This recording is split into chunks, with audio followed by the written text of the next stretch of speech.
Yes, so student of class 12th, today I am going to start composite function and invertible function. The next topic is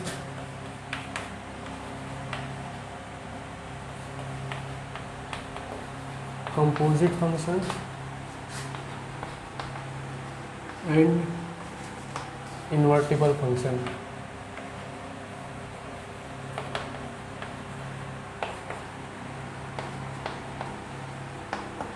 सबसे first में let's see which is called composite function. Number first topic is composite function. इस video में हम लोग देखेंगे कि composite function किसे कहते हैं और इन्वर्टिबल फंक्शन किसे कहते हैं और किस किस फंक्शन का हम इन्वर्स फाइंड कर सकते हैं. क्या सारे फंक्शंस का इन्वर्स होता है या कुछ पर्टिकुलर केस है जिसका हम इन्वर्स फाइंड कर सकते हैं.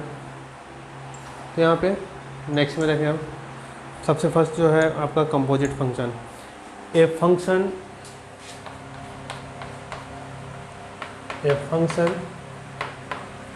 which is combination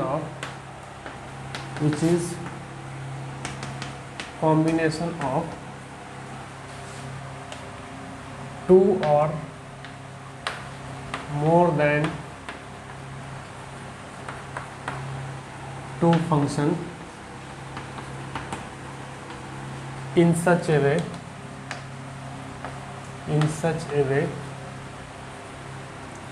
output of first function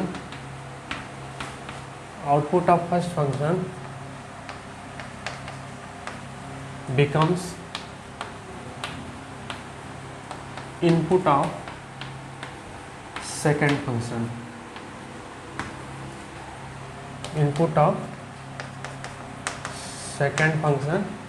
If exist means क्या है कि हमें मिनिमम दो फंक्शन तो लेना ही होंगे, टू फंक्शन. अब इस टू फंक्शन में क्या है कि जो पहले वाले फंक्शन का आउटपुट है वो सेकंड वाले फंक्शन का इनपुट बनना चाहिए. अब जैसे यहाँ देखें कि सपोज़ कि ये हमारा एक फंक्शन है f और इसमें हम इनपुट प्रोवाइड किए x. It will gives providing x of this function, and after functioning this function will give fx is equal to y. अब एक सेकेंड फंक्शन हम लिए and this function is g. अब ये fx क्या है, इस फंक्शन का आउटपुट है लेकिन इस फंक्शन का ये इनपुट का काम करेगा. तो अब g क्या हो जाएगा, g ऑफ fx मीन्स अब ये इनपुट हुआ g के लिए तो g क्या आउटपुट देगा, g fx, and this is also denoted as g o fx और इसे पढ़ते हैं गॉफ. अब एक सेकंड केस एज्यूम करते हैं कि हमारे पास एक फंक्शन है g और इसमें हम इनपुट दिए x, ये हमें क्या प्रोवाइड करेगा, gx. और एक और सेकंड फंक्शन हम लिए f. अब ये gx जो है इस फंक्शन का आउटपुट है लेकिन इस फंक्शन का क्या होगा, वो इनपुट का काम करेगा. तो अब after functioning giving as input as dx, this function will give f gx. और इसे हम लोग क्या पढ़ेंगे, f ऑफ gx, और इसे पढ़ते हैं फॉग. यानी हमें दो टाइप के फंक्शन पढ़ने हैं कंपोजिट में, एक गॉफ हो गया और एक फॉग हो गया. Means gof means g of fx और fog means f of gx. अब एक केस हम एज्यूम करते हैं, let f is any function f maps a to b and g is another function where g maps b to c। अब यहाँ ध्यान देंगे कि ये जो f है इसका इनपुट a है, आउटपुट क्या है b है, और ये आउटपुट इस फंक्शन g का इनपुट का काम कर रहा है और आउटपुट क्या दे रहा है c। तो सबसे फर्स्ट में इसे और अच्छे से समझने के लिए हम एक मैपिंग डायग्राम बनाते हैं। तो मैपिंग डायग्राम से देखें, ये हमारा हो गया फर्स्ट सेट, ये सेकंड सेट और ये हो गया third set, means set A, set B and set C. ये हो गया हमारा function f from A to B. इसमें एलिमेंट हम लिखते हैं 1 2 3 4। सेट बी में एलिमेंट हम लिए ए बी सी और सेट सी में हम एलिमेंट लिए u v w x। और ये है हमारा second function g from b to c। अब ध्यान देना है यहाँ पे, सपोज हम a को कनेक्ट किए, 1 को कनेक्ट किए से, 2 कनेक्ट हुआ c से, 3 कनेक्ट हुआ b से और 4 भी कनेक्ट हुआ b से, और यहाँ पे a कनेक्ट हुआ u से, b कनेक्ट हुआ w से और c कनेक्ट हुआ v से। सबसे फर्स्ट में a टू b में देखें, क्या ये a टू b में फंक्शन है? ऑब्वियसली फंक्शन है, क्योंकि इस सेट a का सारा एलिमेंट सेट b के किसी न किसी यूनिक एलिमेंट के साथ कनेक्ट है। और सेट b से भी देख लें, सेट b और सेट c से, यानी सेकंड फंक्शन g का, कि सेट b का सारा एलिमेंट जो फंक्शन f का जो आउटपुट है और जो सेकंड फंक्शन g का इनपुट बनने वाला है, ये भी एक सेट है, क्योंकि सेट b के सारे एलिमेंट सेट a के किसी न किसी यूनिक एलिमेंट के साथ कनेक्ट है। अब यहाँ पे क्या ऐसा भी कोई फंक्शन हो सकता है जिससे हम डायरेक्ट ये फाइंड कर सकते हैं? अगर ऐसा है, अगर ऐसा पॉसिबल है तो इसी को हम लोग क्या बोलते हैं, यानी फंक्शन g हमारा क्या हो जाएगा, ये हमारा फंक्शन क्या हो जाएगा, g ऑफ f(x). ये फंक्शन क्या हो जाएगा हमारा, g ऑफ f(x). अब यहाँ पे देखें, जैसे f(1) के लिए, f(1) के लिए वैल्यू कितना है a, f(2) के लिए वैल्यू कितना है c, f(3) के लिए वैल्यू कितना है, जो फंक्शन हमारा f(x) डिफाइन किया गया है उसमें x का वैल्यू ये पहले पुट करेंगे, क्योंकि x हमारा एज ए इनपुट वर्क कर रहा है, x क्या है हमारा, एज ए इनपुट वर्क कर रहा है। तो फंक्शन f के लिए हमारा इनपुट क्या होगा, x होगा। f(3) के लिए क्या है, b, f(4) के लिए क्या है, अगेन b। अब यहाँ देखें, हमें निकालना क्या है, g ऑफ f(x). तो अब g ऑफ f(x) के लिए देखें, तो g ऑफ f(x), इसको ऐसे नोट करें, means g of f(x) note करें, या फिर g ऑफ f(x) ऐसे नोट करें, दोनों का मतलब एक ही है। हमें g ऑफ f(x) फाइंड करना है, इसके लिए हमें क्या करना होगा, g ऑफ, अब यहाँ देखें f, पहले x का वैल्यू कितना है 1, और यहाँ देख लें, और f(1) का वैल्यू कितना है a, यानी अब ये टोटल कितना हो गया ga, और ga किससे कनेक्ट है, ga किससे कनेक्ट है, अब ये जो हमारा सेट b है जो कि फंक्शन f का आउटपुट है वो g के लिए इनपुट का वर्क कर रहा है। अब ga कितना है u, सेकेंड के लिए फाइंड करें g ऑफ, अब सेकेंड हमारा f2, g ऑफ f2, तो g ऑफ, अब f2 का वैल्यू कितना है c, and gc, the value of gc is v। Second हम थर्ड फाइंड करते हैं g ऑफ f3, और f3 का वैल्यू कितना है b, और gb कितना है w, और 4 निकाल लें, g ऑफ f4, g और f4 का वैल्यू कितना है b, gb, and gb is equal to w। तो अब हम क्या करेंगे, अब हम डायरेक्ट वो फंक्शन फाइंड करेंगे g ऑफ f(x), ये हमारा g ऑफ f(x) हो गया। अब यहाँ पे देखें, यहाँ पे इनपुट क्या है 1 2 3 4, और आउटपुट कितना है u v w x। g1 किससे कनेक्ट है, u से, g2 किससे कनेक्ट है, v से, g3 किससे कनेक्ट है, w से, और G4 किससे कनेक्ट है, अगेन W से। यानी हम डायरेक्ट जो है टू फंक्शन का जो हमारा फर्स्ट में इनपुट बनने वाला है फर्स्ट फंक्शन का और एक आउटपुट बनने वाला है, तो जो फर्स्ट फंक्शन का आउटपुट है वो सेकंड फंक्शन का एज ए इनपुट वर्क करे, तो हम डायरेक्ट से इस तरह से गॉफ और फॉग निकाल के उस फंक्शन को कंबाइनली निकाल सकते हैं।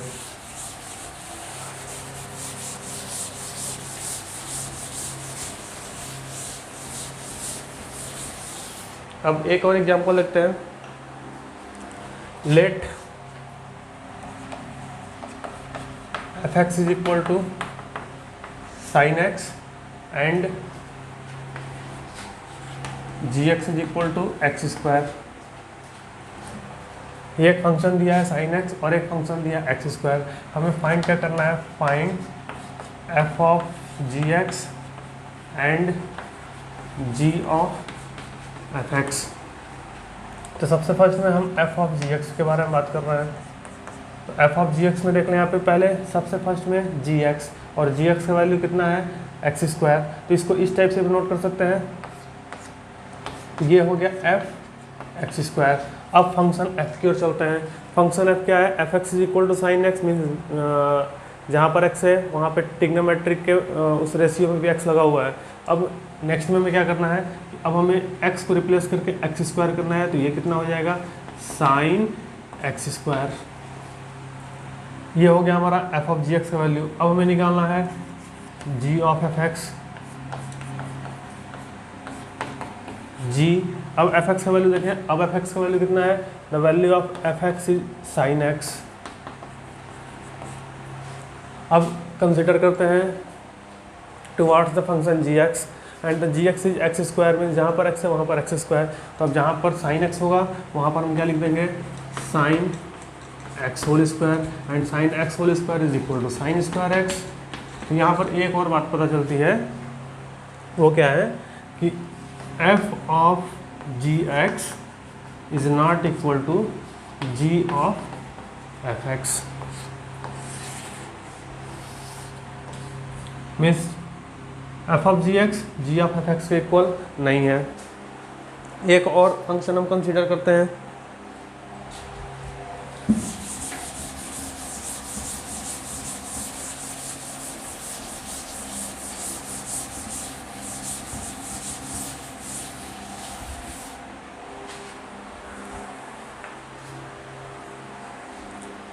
consider as another function f of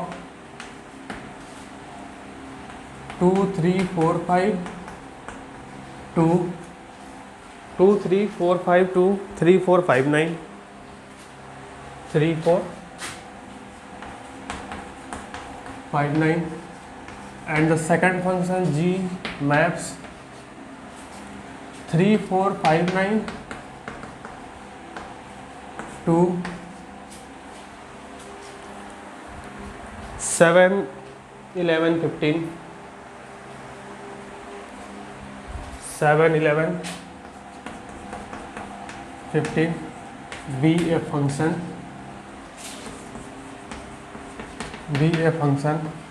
defined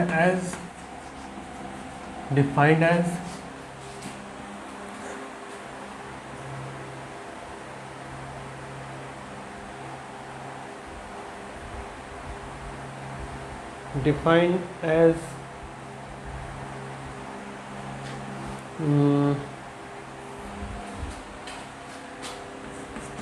f2 is equal to 3, f3 is equal to 4, f4 is equal to 5 and f5 is equal to 9 and g3 is equal to g4 is equal to 7 and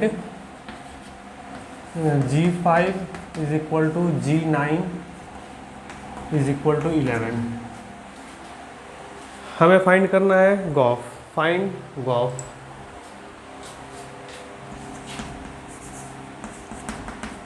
find gof. तो इस type के question में mapping diagram का help लेने पर ये question और easy हो जाएगा। तो इसको पहले हम मैपिंग डायग्राम पे देखते हैं। ये हो गया हमारा सेट ए, ये हुआ सेट बी और ये हुआ सेट सी। ये फंक्शन हमारा f from A to B, ये हो गया function g from B to C. अब यहाँ देखें, इस फंक्शन f का ये इनपुट ये आउटपुट, सेकंड फंक्शन का जो फर्स्ट फंक्शन का आउटपुट है वो सेकंड फंक्शन का इनपुट है, मीन्स 3 4 5 9, इसमें भी 3 4 5 9। ठीक, अच्छा, और ये हमारा फंक्शन g का ये आउटपुट है। सारे वैल्यू को पुट करते हैं 2 3 4 5 और इसमें हो गया 3 4 5 9 और ये हो गया हमारा 7 11 15। 2 किससे कनेक्ट है? 2 कनेक्ट विथ 3। F3 किससे कनेक्ट है? 4 से। F4 5 से। F5 9 से। और फंक्शन जी के लिए देखें G3 और G4 किससे कनेक्ट है? 7 से। G3 एंड G4 और G5 G9 किससे कनेक्ट है? 11 से। तो यहाँ से हम डायरेक्ट गॉफ निकाल सकते हैं G ऑफ Fx। तो अब यहाँ देखें, सबसे फर्स्ट में हम यहाँ से हर x के वैल्यू के लिए गॉफ निकालेंगे। तो यहाँ देखें G ऑफ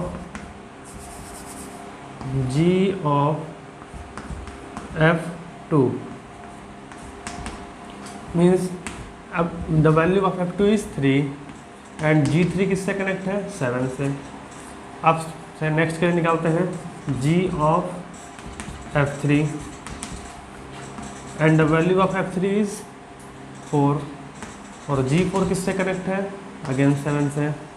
नेक्स्ट है G of F4, G of and the value of F4 is 5 और G5 the value of G5 is 11। The next is G of F5,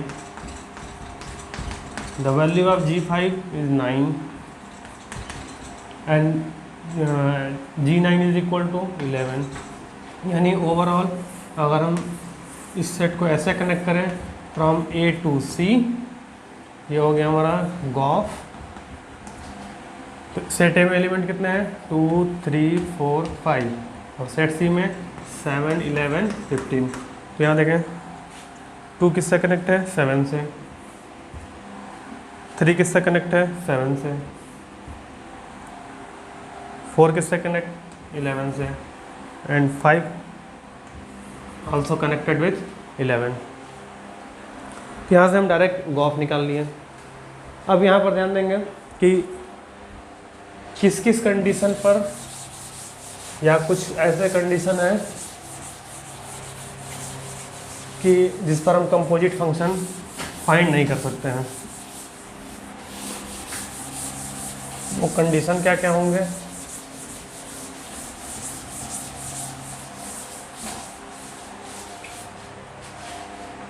suppose कि ये हमारा फर्स्ट सेट हुआ A, ये हुआ सेकंड सेट B, ये हुआ second set C, third set ये फंक्शन है, ये function G, first function from A to B and second function from B to C। Suppose कि सेट A में कुछ एलिमेंट्स हैं हमारे जो सेट B से कनेक्ट है, लेकिन सेट B से जिससे भी कनेक्ट है वो एक निगेटिव नंबर है। तो ये तो फंक्शन F के लिए सेट B क्या हुआ? आउटपुट हुआ। लेकिन सेट C क्या हुआ? इसका ये सेकंड फंक्शन G क्या हुआ?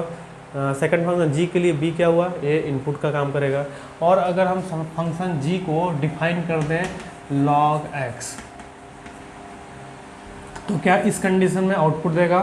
तो ऑब्वियसली इस कंडीशन में आउटपुट तो देगा नहीं, क्योंकि log जो है निगेटिव नंबर को तो फाइंड नहीं कर सकते हैं। मीन्स log एग्जिस्ट ही नहीं करेगा निगेटिव नंबर के लिए। log किस पर एग्जिस्ट करेगा? ओनली पॉजिटिव नंबर के लिए। तो इस टाइप के कंडीशन में ये एग्जिस्ट नहीं करेगा।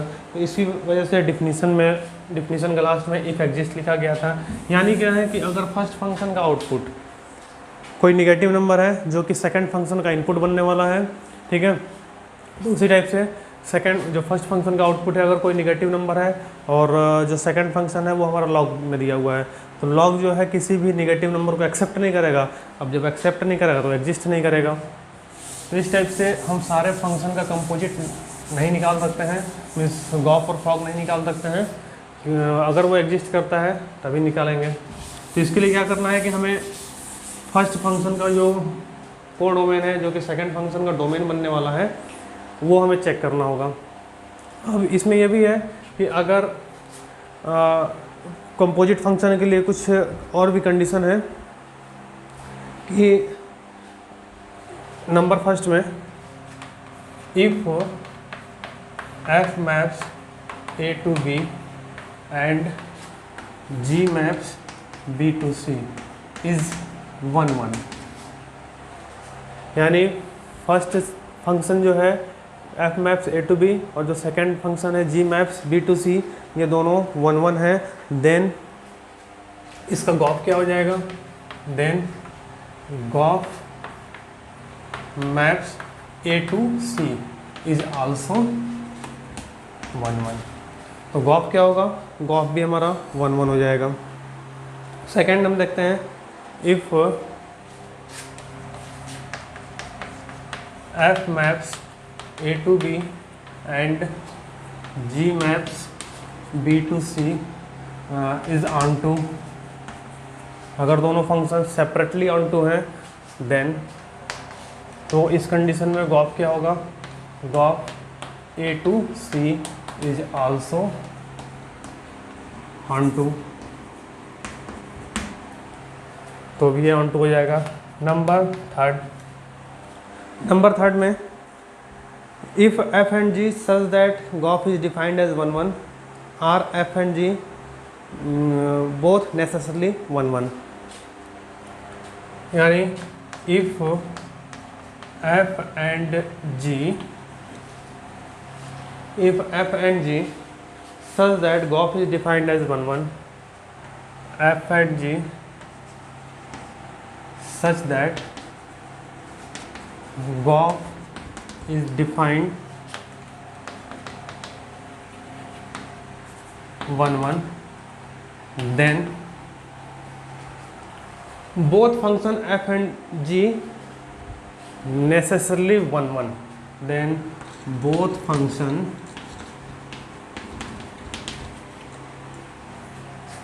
f and g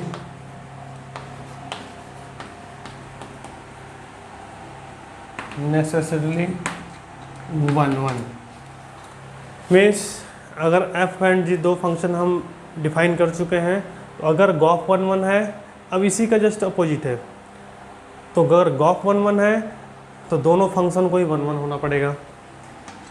number 4, if f and g such that gof is defined onto, then अब इस नंबर सेकंड का जस्ट हम उसी का कन्वर्स कर दिए, then both function f and g necessarily onto, अगर हम f एंड g दो फंक्शन कंसीडर किए हैं और उसमें गॉफ अगर ऑन टू है, तो अगर गॉफ ऑन टू है तो इस सिचुएशन में f और g दोनों को ऑन टू होना पड़ेगा। नेक्स्ट हम देखते हैं, the next topic is invertible function.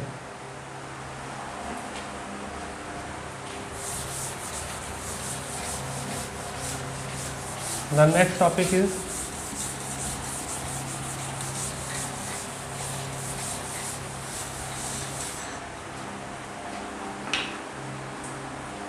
invertible function।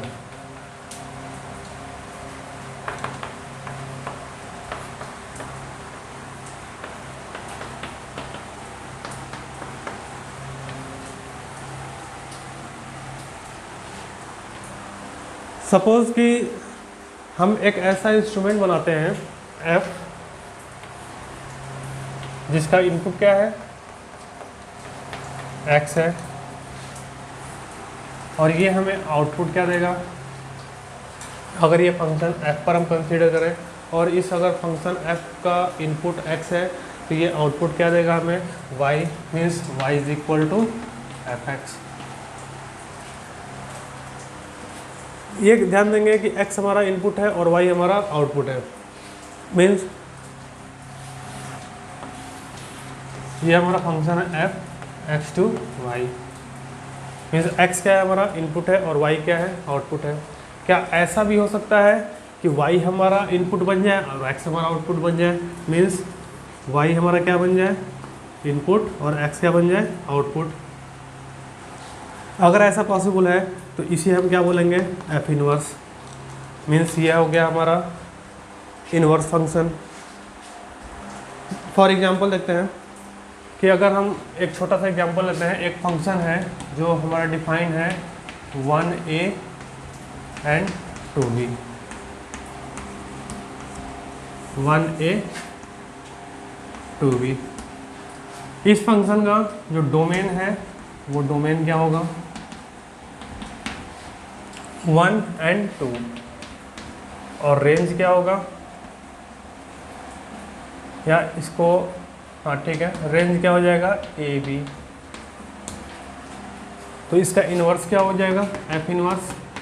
अगर इसका इन्वर्स हम फाइंड करते हैं तो इन्वर्स के लिए क्या करना है कि जो भी हमारा ऑर्डर्ड पेयर है उसे हम फ्लिप करते हैं। यहाँ पर a, 1 और ये हो गया 2, b। अब देखें यहाँ पे अब क्या हो गया, अब डोमेन क्या हो गया किसका डोमेन f इन्वर्स का।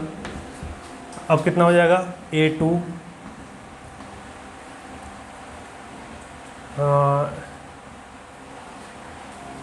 इसको भी फ्लिप करना है b2।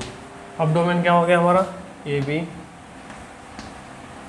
और रेंज क्या हो गया रेंज ऑफ f इनवर्स, ये हो गया रेंज हमारा 1 2।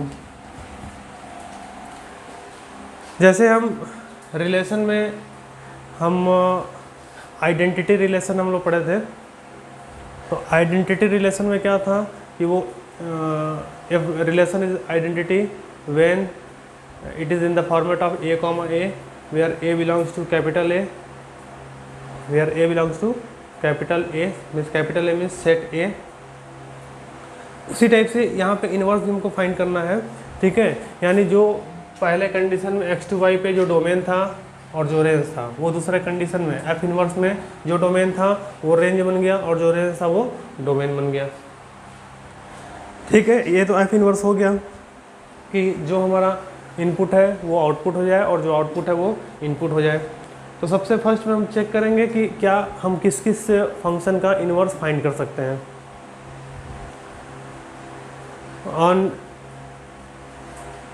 विच type of function we can find the inverse of the relative function, means किस किस फंक्शन पे हम इन्वर्स फाइंड कर सकते हैं।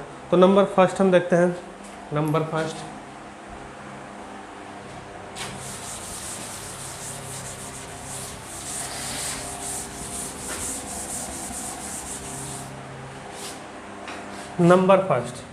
एग्जाम्पल के थ्रू समझते हैं। यहाँ देखें ये है हमारा सेट A और ये है हमारा set B, defined from A to B।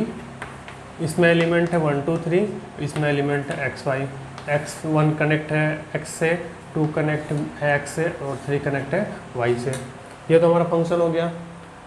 अब ये किस टाइप का फंक्शन है, ये किस टाइप का फंक्शन है, ये हमारा मेनी वन ऑन 2। यहाँ से कोई भी एलिमेंट खाली नहीं है तो ये इधर से हो गया मेनी वन, इधर से हो गया ऑन 2।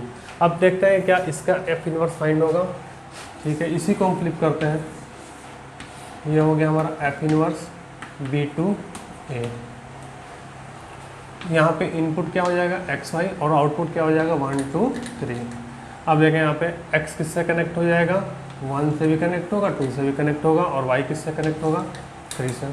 अब पहले तो चेक कर लें क्या ये फंक्शन है। यहाँ से देखें ये x के दो इमेज हैं, यानी यहाँ से डाइवर्जिंग रे क्रिएट हो रहा है, और जहाँ पर भी डाइवर्जिंग रे इस टाइप से क्रिएट होगा वो तो फंक्शन ही नहीं होगा। So this is not a function,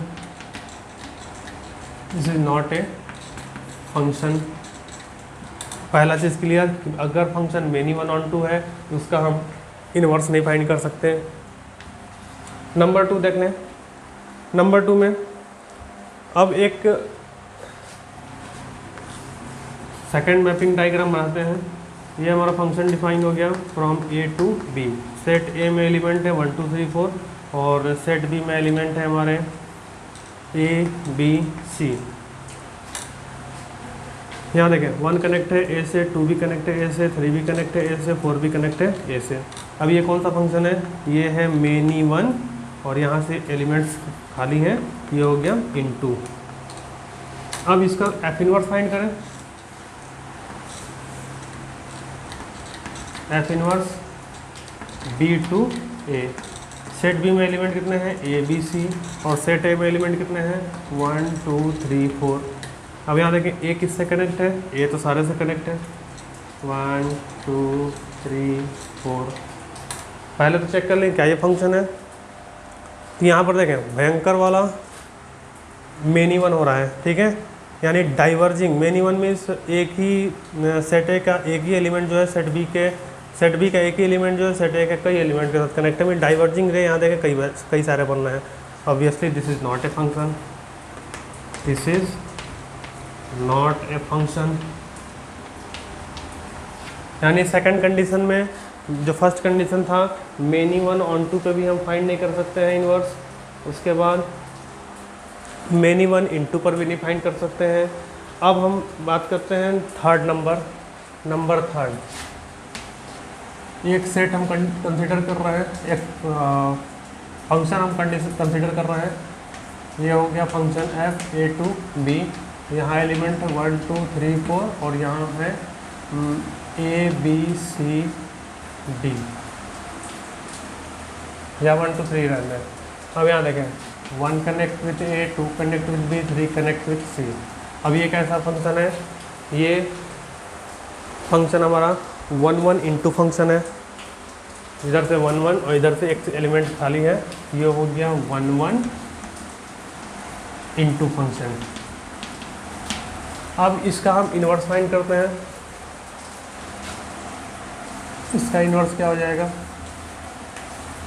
F inverse from B to A. Set B में एलिमेंट है ए बी सी डी और सेट ए में एलिमेंट हमारे 1 2 3। A connect with 1, B connect with 2, C connect with 3। पहले तो check कर लें क्या ये फंक्शन है।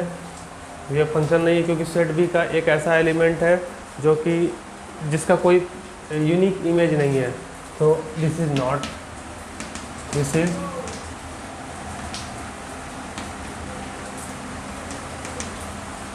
Is not a function. तो हमारे पास 3 ऐसे फंक्शन आ गए जिसका इन्वर्स हम डिफाइन कर सकते हैं। फर्स्ट हमारा many one onto, second many one into, third 1 1 into. अब एक और सेट पर हम कंसीडर करते हैं नंबर 4। नंबर 4 में देखें ये हमारा एक फंक्शन है from A to B. Set A में एलिमेंट 1 2 3, सेट बी में element A B C. 1 connect with A, 2 connect with C, 3 connect with B. तो ये फंक्शन हमारा है, कैसा फंक्शन है? ये 1 1 ऑन टू फंक्शन है। अब इसका इन्वर्स हम फाइंड करते हैं। F inverse from B to A. Set B में एलिमेंट है ए बी सी और सेट ए में एलिमेंट है 1 2 3।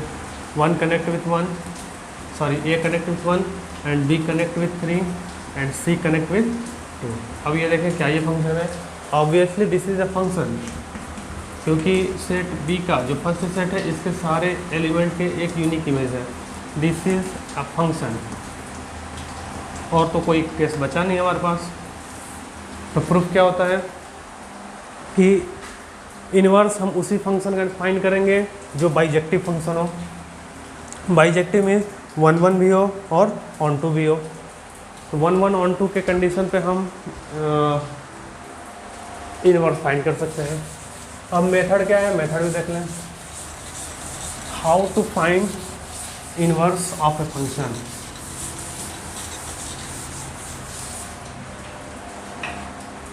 how to find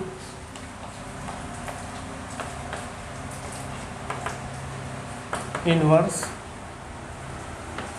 of a function।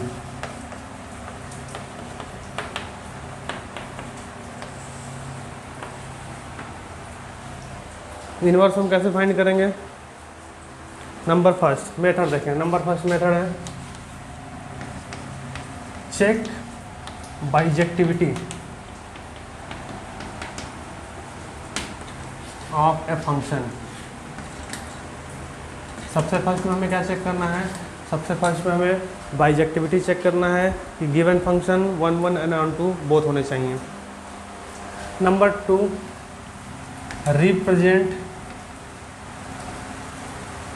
x in terms of y, यानी x को हमें किस में रिप्रेजेंट करना है? y के टर्म्स में रिप्रेजेंट करना है। That is g of f(x) means y के टर्म्स में रिप्रेजेंट का मतलब क्या हुआ कि g ऑफ f(x) हमारा सॉल्व करने पे कितना आना चाहिए? x, और f of gy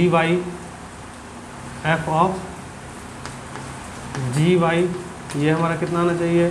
y। First में कि g of f(x) is equal to x, इसको हम क्या बोलते हैं? ix means identity of x, और g of f of gy is equal to y, and this can be also known as iy means identity of y। अभी identity relation में क्या था कि a फॉर्मेट, ठीक है, यानी 1 1 2 2 3 3 4 4, यानी जो भी हमारा एलिमेंट है वो खुद से ही कनेक्ट हो, उसे हम क्या बोलेंगे? आइडेंटिटी। यानी अगर हम इनपुट x देते हैं तो रिजल्ट भी x आया, identity of x। Input y देते हैं इस फंक्शन में, यानी फंक्शन f में अगर इनपुट y देते हैं तो रिजल्ट भी y आया, तो इसे हम क्या बोलेंगे? I y means identity y of y। Then g is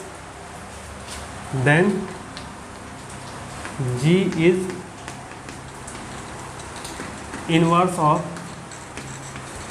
f, g is inverse of x, और vice versa, sorry, g is inverse of f और वाइस वर्सा मीन्स, और f is inverse of g।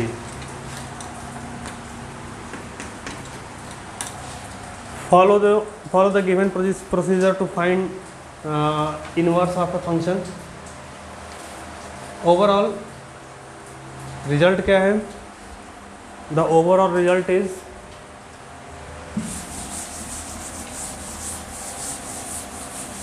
Number third में देख लें। Number third में y क्या था हमारा? y हमारा आउटपुट था, x क्या था? हमारा इनपुट था। लेकिन अब हमें क्या करना है कि y को हमें इनपुट बनाना है और x को हमें क्या बनाना है? आउटपुट बनाना है, और यही हमारा क्या है? f inverse. पहले जो आउटपुट था अब हो गया इनपुट, और जो इनपुट था वो हो गया output, and this output is known as inverse of x। अब यहाँ पर देखें, इस सिचुएशन में y इज इक्वल टू कितना आएगा? f inverse x। y is equal to f inverse x। तो यहाँ पे हमारा एक्सरसाइज 1.3 का जो भी कॉन्सेप्ट था वो क्लियर हुआ। अब नेक्स्ट हम सॉल्व करेंगे एक्सरसाइज 1.3। 1.3 में कुछ क्वेश्चंस हैं इम्पॉर्टेंट, उसे हम देखेंगे।